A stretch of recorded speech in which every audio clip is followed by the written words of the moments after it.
네, 정치팀 정상빈 기자와 더 이야기 나눠보겠습니다.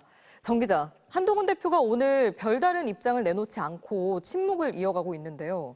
이런 모습이 어제나 그제랑은 다릅니다. 어떻게 봐야 될까요?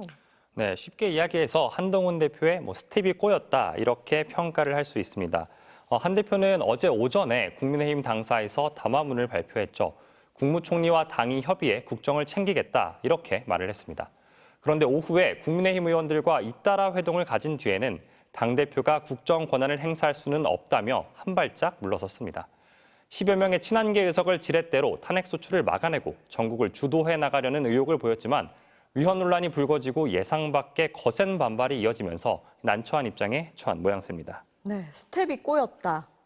이 소통령 행세하냐 이런 비아냥이 나오는 게 한동훈 대표 입장에서도 부담스러울 것 같긴 한데 또 어떻게 보면 한동훈 대표가 권한도 없고 뭔가 취할 방법이 별로 없는 것도 사실이잖아요.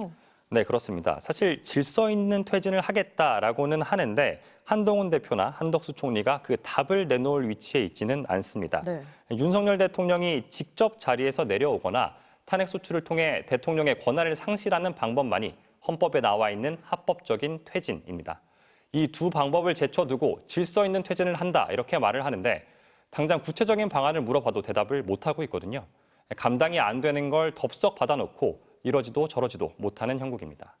한 대표나 여당 입장에선 최대한 시간을 끌어서 조기 대선에서 유리한 고지를 차지할 방법을 찾고 싶을 텐데요.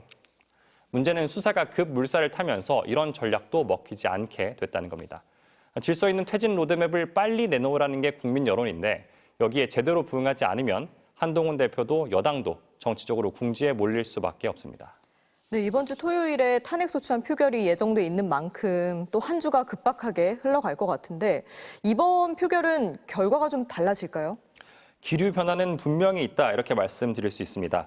탄핵소추안 표결에 집단으로 불참을 하면서 여론이 굉장히 악화가 됐고요. 네. 경제도 지금 좋지 않습니다. 불확실성이 증폭되는 상황에서 여당도 점점 더 코너에 몰리고 있다고 할 수 있는데요. 탄핵소추 반대 당론이나 표결 불참 방침을 이번에도 밀고 나가기가 쉽지만은 않아 보입니다.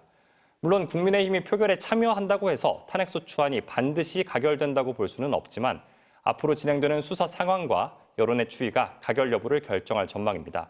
결론적으로 가결 가능성이 조금 더 높아졌다 이렇게 볼 수 있을 것 같습니다.